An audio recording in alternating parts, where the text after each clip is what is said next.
Salmo 49 por Charles Spurgeon, versículo número 2. Así los plebeyos como los nobles, el rico y el pobre juntamente, nuestra predicación debería tener una voz que hablara a todas las clases, y todos deberían tener oído para ella. Acomodar nuestra palabra a los ricos sería una adulación vergonzosa, y dirigirnos solo a los pobres para agradarles es hacer la obra de un demagogo. La verdad puede ser dicha de tal forma que tenga poder para todos. El sabio procura conseguir este estilo aceptable. Ricos y pobres pronto han de hallarse en la tumba. Pueden estar contentos encontrándose ya ahora en la congregación de los muertos. Serán abolidas todas las diferencias de rango. No debería haber ahora impedimentos para recibir instrucción conjunta. Versículo número 3. Y la meditación de mi corazón hablará. Inteligencia. El mismo espíritu que hacia los antiguos videntes elocuentes los hacía también reflexivos, la ayuda del Espíritu Santo nunca fue para reemplazar el uso de nuestras propias potencias mentales. El Espíritu Santo no nos hace hablar como el asno de Balaam, que meramente emitía sonidos, pero no meditaba, sino que primero nos lleva a considerar y reflexionar, y luego nos da la lengua de fuego para hablar con poder. Versículo número 5. ¿Por qué he de temer en los días de adversidad, cuando la iniquidad de mis opresores me rodee? El hombre de Dios mira hacia adelante con calma los tiempos duros en los que los males le han pisado los talones, conseguirán una ventaja temporal sobre él. Hombres inicuos, aquí llamados en forma de abstracta iniquidad, están al acecho de los justos, como serpientes que buscan el talón del caminante. Nos comentaba Spurgeon. Versículo número 6. Los que confían en sus bienes y la muchedumbre de sus riquezas se jactan.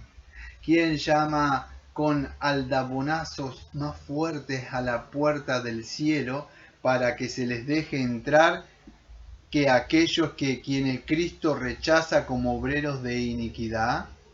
¡Oh, qué desengaño será! Calígula nunca se puso más en ridículo que cuando se hizo honrar como un dios, pese a que vivía como un demonio.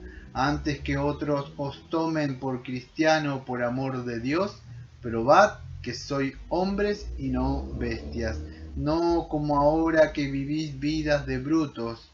No habléis de vuestras esperanzas de salvación en tanto que las marcas de la condenación se vean en vuestras vidas depravadas.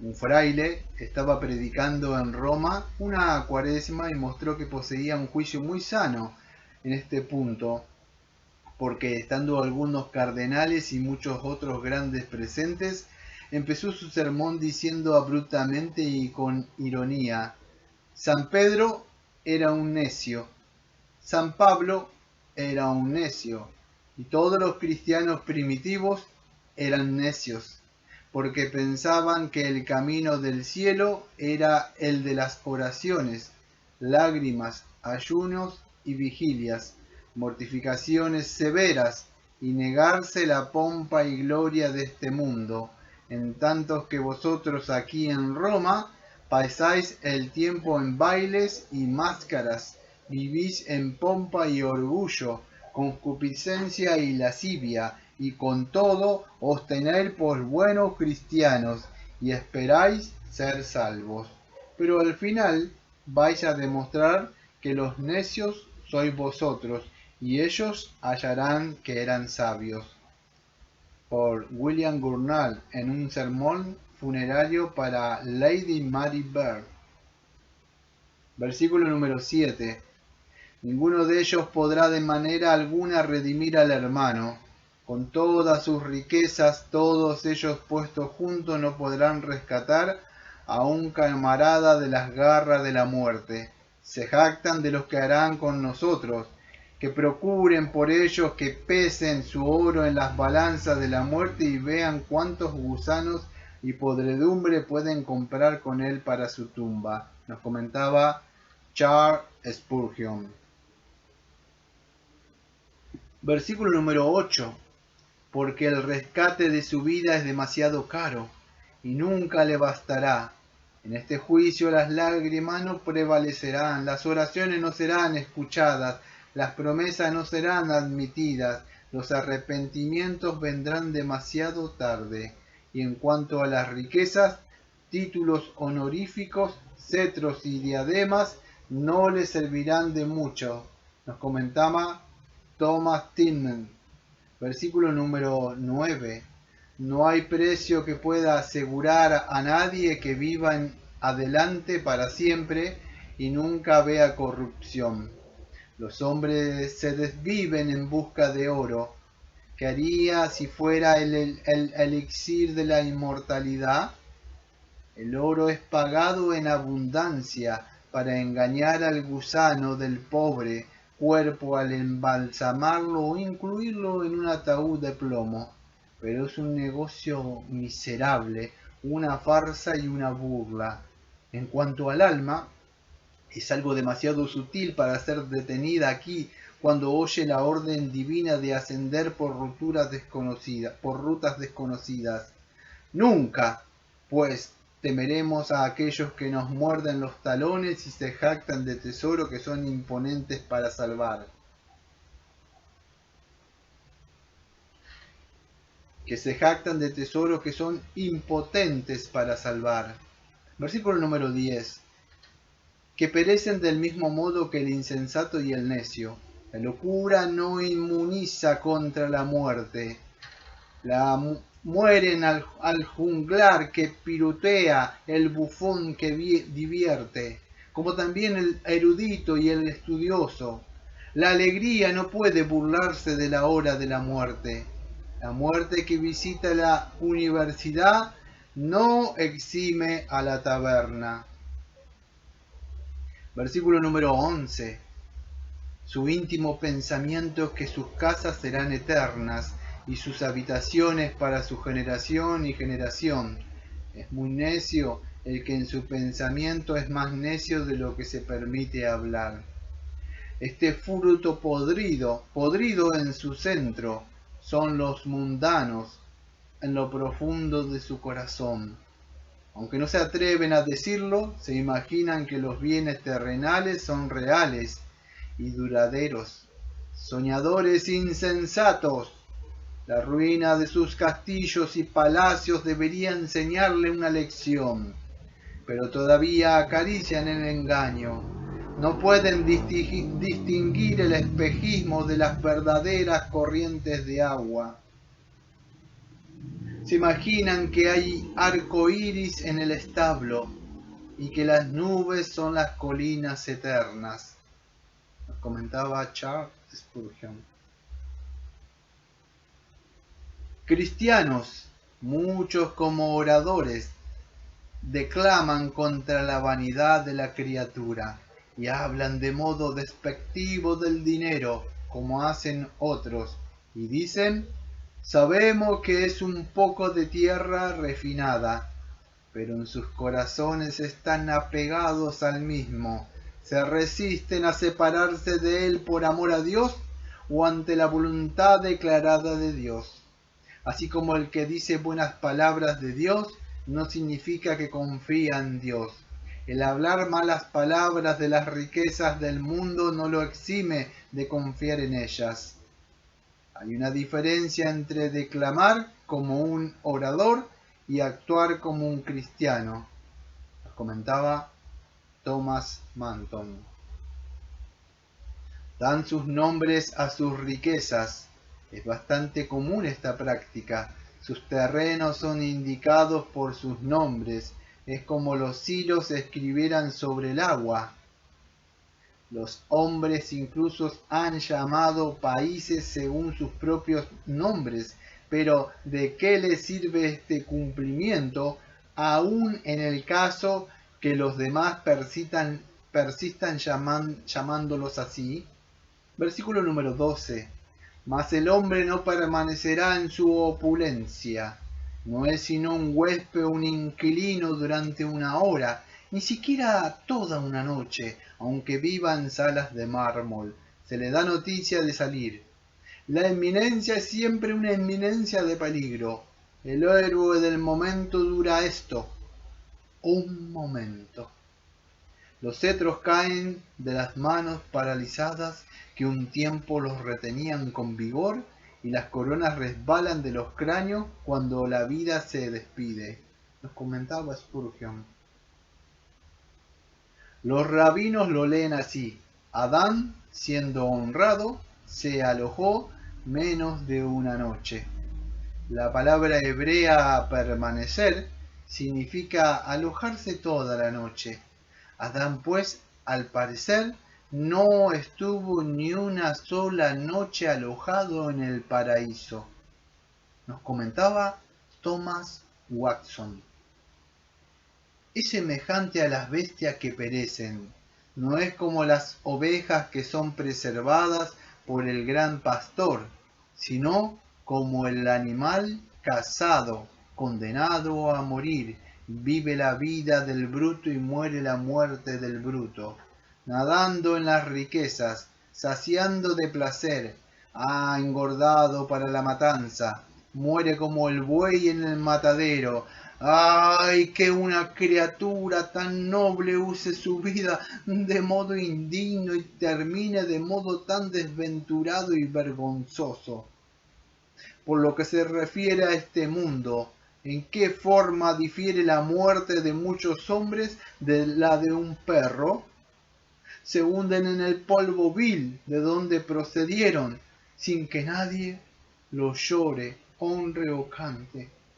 ¿Qué razón hay pues para que los piadosos teman cuando estas bestias brutas naturales los asaltan? ¿No deberían seguir poseyendo sus almas en paciencia? Comentaba Spurgeon. Versículo número 13. Su camino es locura. La locura del hombre raramente se ve más que en el afanarse por nada, en hacer un gran ruido cuando hay muy pocas nueces, como el basilicón que se presentó a Alejandro jactándose de que podía hacer pasar un guisante por un agujero muy pequeño desde cierta distancia, destreza que se le había costado muchas horas de prácticas, y pensaba que recibiría una gran recompensa.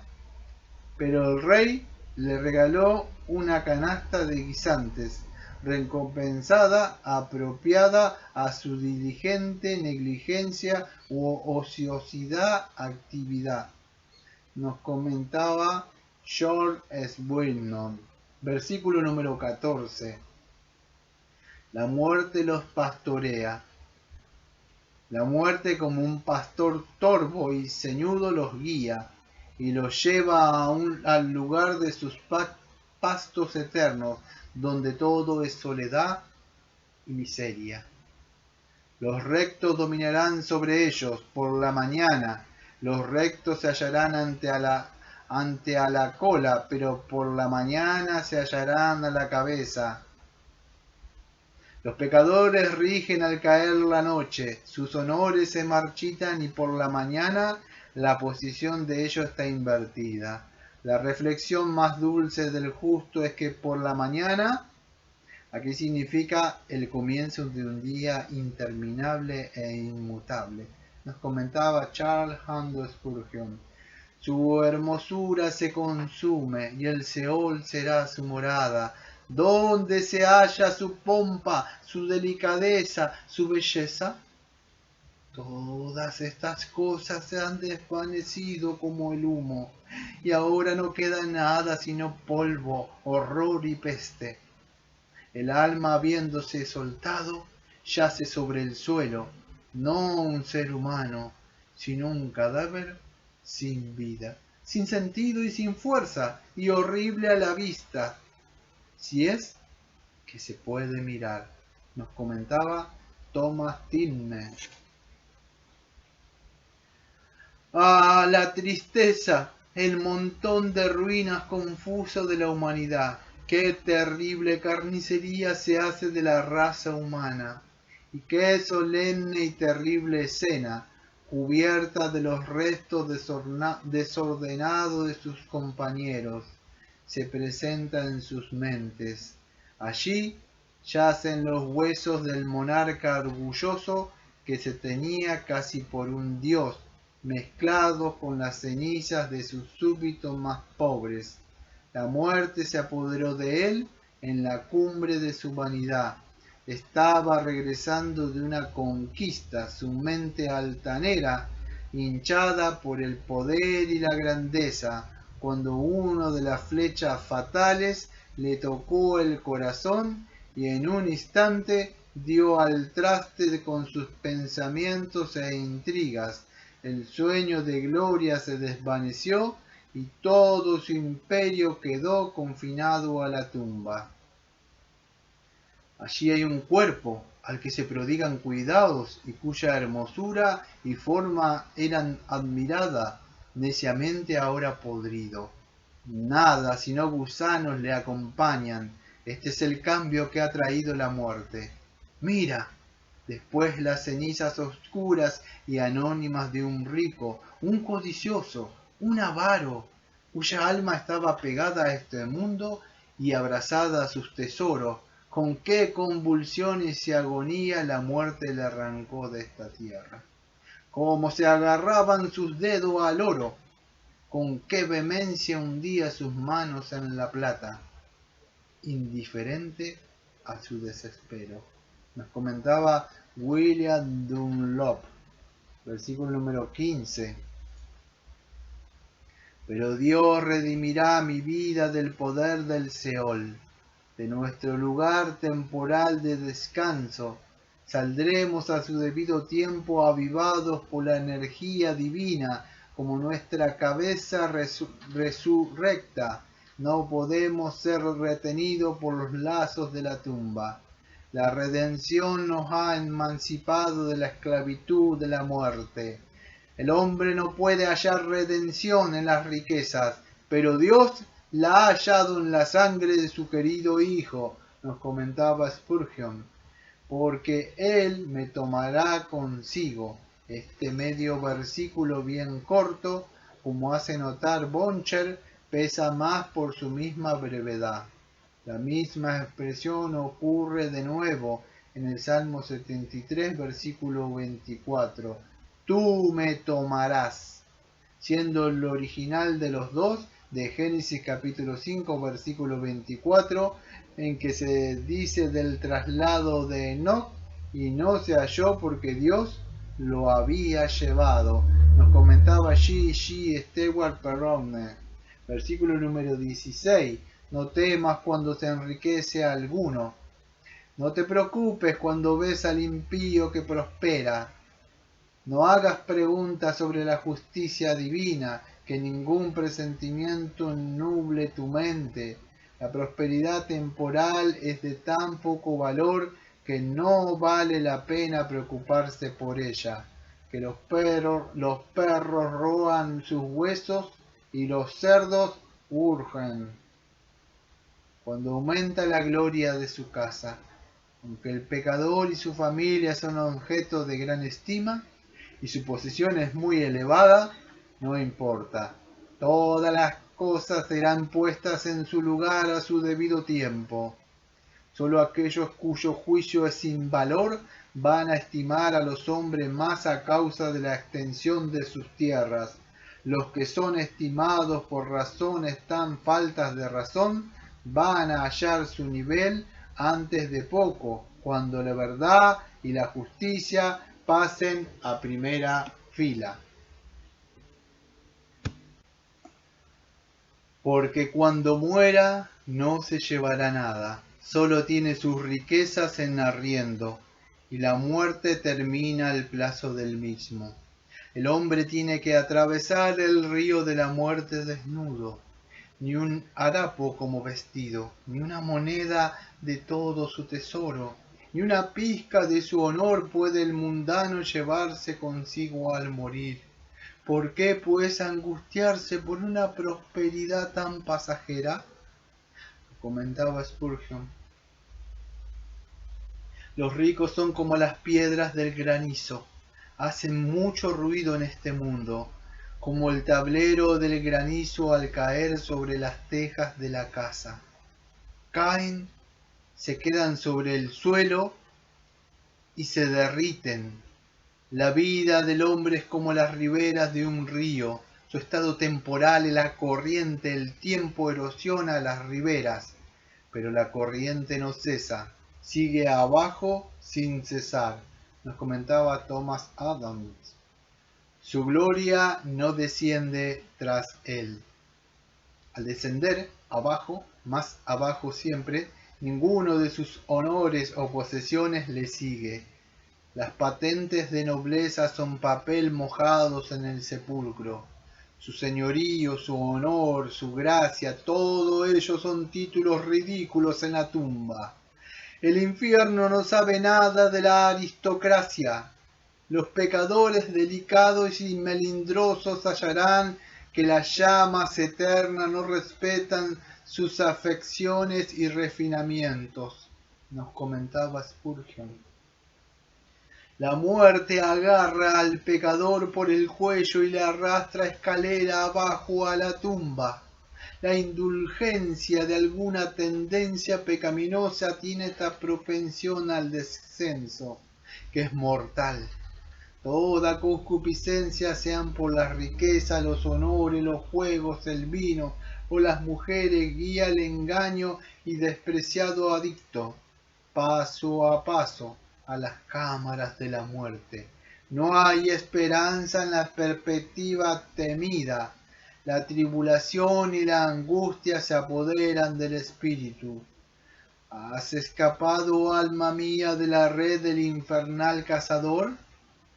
No olvide que es un carbón encendido arrancado del fuego. ¡Oh, qué deudores somos a la gracia! Nos comentaba George Oxford. Versículo número 18. Aunque mientras viva llame dichosa su alma, se considera feliz, tiene las buenas cosas de esta vida. Su objetivo principal es bendecirse a sí mismo. Estaba cargado de la adulación de los halagadores. Los hombres te alabarán cuando las cosas te va bien. La generalidad de los hombres da culto al éxito, no importa cómo se consiga, no importa el color de caballo que gana, basta con que gane. Cuida el número uno, es la filosofía del mundo proverbial. Y el que presta atención a él es listo, un hombre de negocio capaz, un individuo astuto y con sentido común, etc. El banquero se pudre como el limpiabotas y el noble como el pobre. ¡Ay, pobres riquezas que son los colores del arco iris en una burbuja! El arrebol de la niebla matutina sin sustancia alguna. Así termina el canto del poeta. El tema es consolador para el justo, lleno de advertencia al mundano. Escucha, oh rico, escucha, oh pobre, prestad vuestro oído al mismo, vosotras naciones de la tierra.